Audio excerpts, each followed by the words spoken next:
तो स्टूडेंट्स, आपको मैं वंशागत का आणविक सिद्धांत जो कक्षा 12 बायोलॉजी चैप्टर 6 है उसमें बताने जा रहा हूँ डीएनए की पैकिंग। इसके पहले मैंने बताया था कि जो अनुवांशिक पदार्थ होता है जंतुओं में या वनस्पतियों में वो प्रायः डीएनए होता है, लेकिन आपको मैंने बताया है कि जो डीएनए होता है वह डीएनए की लंबाई होती है करीब करीब 3.34 गुणे 10⁻⁹ नैनोमीटर।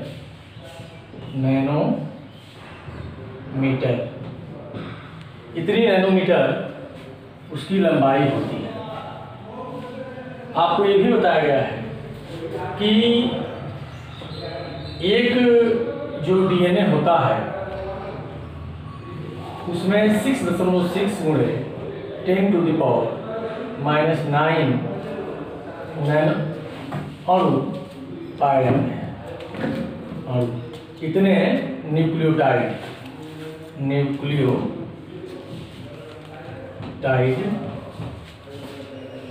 के अणु पाए जाते हैं। तो एक जो डीएनए है उसमें 6.6 मनुष्य में एक कोशिका में 6.6 × 10⁻⁹ और न्यूक्लियोटाइड के अणु होते हैं। और एक जो दो न्यूक्लियोटाइड के बीच की दूरी होती है वो इतने नैनोमीटर होती है। तो दो न्यूक्लियोटाइड के बीच की दूरी अगर इतनी हुई और इतने न्यूक्लियोटाइड पेयर हैं तो कुल मिलाकर के इसमें करीब 6.6 × 10⁻⁹ करीब 2 मीटर यह लंबा डीएनए अणु होगा। यानी जो एक कोशिका है, एक केंद्रक है, उसमें 2 मीटर या लगभग 2 मीटर लंबा डीएनए होता है। अब 2 मीटर लंबा डीएनए कैसे एक केंद्रक है, यह न्यूक्लियस है, यह केंद्रक है।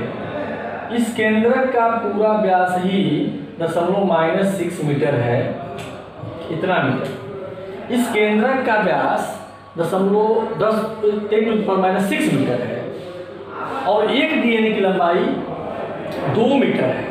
तो कैसे 2 मीटर लंबा डीएनए 1.6 मीटर व्यास वाले केंद्रक में हो सकता है? आप सोच सकते हैं कि यह असंभव कार्य लग रहा है, लेकिन यह संभव होता है। कैसे संभव होता है? तो वैज्ञानिकों ने बताया कि जो डीएनए होता है वो डीएनए का निर्माण ऐसे होता है कि ये डीएनए जो हिस्टोन प्रोटीन होते हैं, ये आपके 4 हिस्टोन प्रोटीन, ये आपके हिस्टोन प्रोटीन है और इसी पर इसका डीएनए लिपटा होता है इस तरह से। तो डीएनए के निर्माण में ये histone protein H2A, H2B, H3 और H4, ये 4 हिस्टोन प्रोटीन है।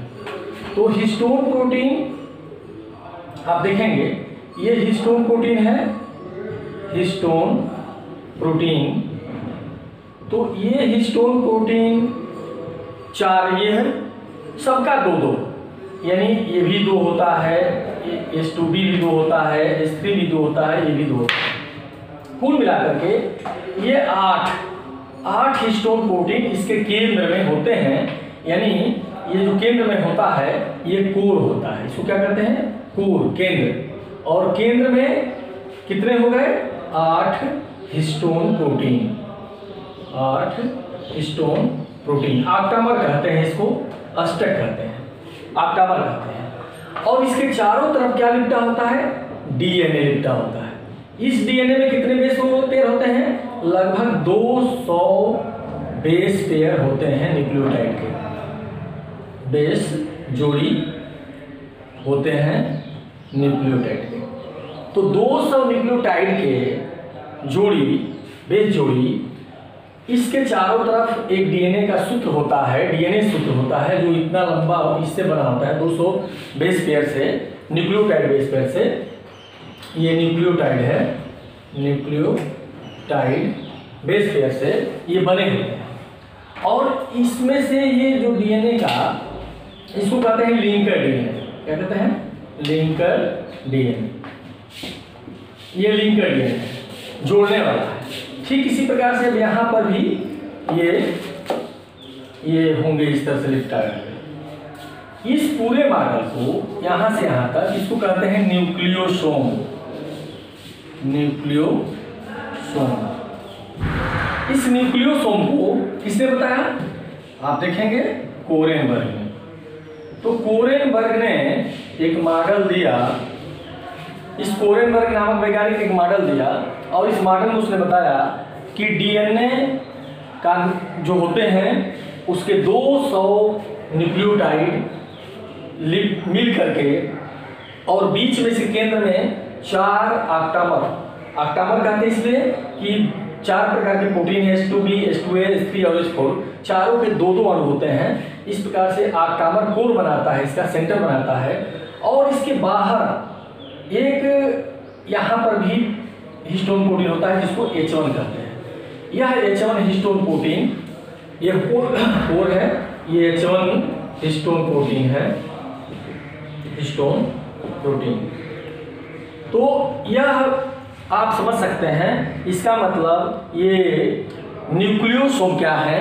तो न्यूक्लियोसोम 200 बेस पेयर न्यूक्लियोटाइड के और 8 ऑक्टामर यानी 8 हिस्टोन प्रोटीन सेंटर में, और एक लिंकर डी और एक H1 प्रोटीन, ये मिल करके हिस्टोन प्रोटीन ये न्यूक्लियोसोम बनाते हैं।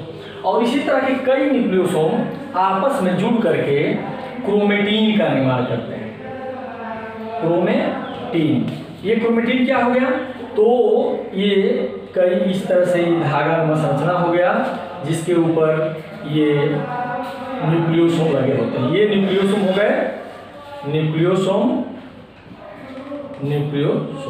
तो कई न्यूक्लियोसोम आपस में जुड़ करके ये धागे नुमा संरचना बनाता है। जैसे लगता है कि धागा है जिस पर ये बीड लगे हुए हैं, गुड़िया लगे हुए हैं, ऐसी ये संरचना ये होता है। इसको हम कहते हैं क्रोमेटीन। और यही क्रोमेटीन जब आपस में मिल जाते हैं, लिपट जाते हैं, तो ये क्रोमोसोम बनाते हैं, जो मेटाफेज अवस्था में दिखाई देता है। स्पष्ट रूप से मेटाफेज अवस्था में जो विभाजन, कोशिका का विभाजन होता है, उसमें एक अवस्था होती है मेटाफेज। इस अवस्था में ये क्रोमेटीन जो होते हैं जाल, ये आपस में इस प्रकार से लिपटते हैं कि क्रोमोसोम का निर्माण करते हैं। तो ये होता कैसे है, कैसे लिपट जाते हैं? तो आप ये समझ सकते हैं कि ये जो हिस्टोन प्रोटीन होते हैं, ये हिस्टोन प्रोटीन है। यह हिस्टोन प्रोटीन जो होते हैं इस पर धनात्मक आवेश होता है, ये धनात्मक आवेश होता है इस पर। और जो ये डीएनए है इस पर क्या होता है? ऋणात्मक आवेश होता है। तो ये ऋणात्मक आवेश, धनात्मक आवेश हिस्टोन प्रोटीन होता है जिसके ऊपर ये धनात्मक आवेश हिस्टोन प्रोटीन का होता है, इसलिए एक दूसरे के ऊपर ये लिपट रहे होते हैं। और इस प्रकार से इतना इनकी आपस में लिपट जाते हैं कि क्वाइट हो जाते हैं कि 3.2 मीटर लंबा डीएनए केवल -6 मीटर न्यूक्लियोसोम का जो क्षेत्रफल होता है, व्यास होता है, उसमें वो आ जाते हैं। तो ये डीएनए पैकिंग का ये सिद्धांत है कि डीएनए पैकिंग होता क्यों है कि किस प्रकार से 2 मीटर डीएनए को 0.6 मीटर केंद्रक में आपको लाना है। और इसके लिए होता क्या है कि जो धनात्मक ये हिस्टोन प्रोटीन होते हैं, इसके चारों ओर ऋणात्मक जो डीएनए होते हैं वो लिपटे होते हैं। ये 200 बेस पेयर डीएनए का होता है, जिसमें से ऐसा माना जाता है कि 146, 146, ये 146 और 80, ये 80 जो होता है बाहर लिंकर डीएनए होता है, ये लिंकर डीएनए होता है, इसका लिंकर डीएनए, यानी 80 न्यूक्लियोटाइड में लिंकर डीएनए होता है और 146 इसके बीच में होते हैं। अब आप सोच सकते हैं कि ये जो क्रोमेटीन होता है तो ये जो क्रोमेटिन है ये दो प्रकार का हो गया, एक हो गया यू क्रोमेटिन और एक हो गया हेट्रोक्रोमेटिन। ये क्या है, क्यों ऐसा होता है? यू क्रोमेटिन और हेट्रोक्रोमेटिन में क्या अंतर है आप देख सकते हैं। यू क्रोमेटिन का मतलब क्या है, ये हल्का कलर लेता है, हल्का रंग, जब इसको स्टेन करते हैं तो हल्का रंग लेता है, और ये जो होता है ये गाढ़ा रंग लेता है जब इसको स्टेन करते हैं। तो ये हेट्रोक्रोमेटिन पर जो उसका कसाव है, लिप्टन है, वो ढीला होता है, वो ढीला होने के कारण हल्का रंग लेता है, जबकि हेट्रोक्रोमेटिन पर उनके कसाव जो होता है वो गाढ़ा टाइट होता है, इसलिए गाढ़ा रंग लेते हैं। तो जो हल्का रंग लेता है उसको यू क्रोमेटिन कहते हैं, जो गाढ़ा रंग लेता है उसको हेट्रोक्रोमेटिन कहते हैं।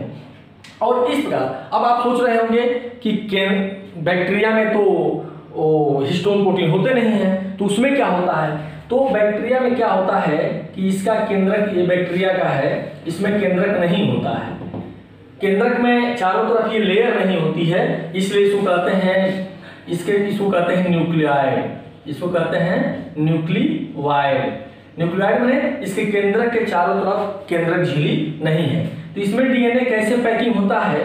तो इसमें कुछ धनात्मक प्रोटीन होते हैं, ये धनात्मक प्रोटीन, और ये धनात्मक प्रोटीन प्लस ये ऋणात्मक जो डीएनए होता है, ऋणात्मक डीएनए, ये दोनों मिल करके इस प्रकार से जुड़े होते हैं कि ये चारों तरफ जीव कोशिका द्रव्य में बिखरे नहीं होते हैं, और एक विशेष क्षेत्र में बीच में ही वो एक पास रहते हैं। इस क्षेत्र को न्यूक्लियोइड कहते हैं, केंद्रक नहीं कहते, न्यूक्लियस नहीं कहते हैं, क्योंकि इसके चारों तरफ केंद्रक झिल्ली नहीं है। तो इस प्रकार डीएनए पैकिंग के द्वारा एक लंबे डीएनए, 2 मीटर लंबे डीएनए को भी इस छोटे से केंद्रक में किस प्रकार रखा जाता है, इसी को कहते हैं हम डीएनए पैकिंग।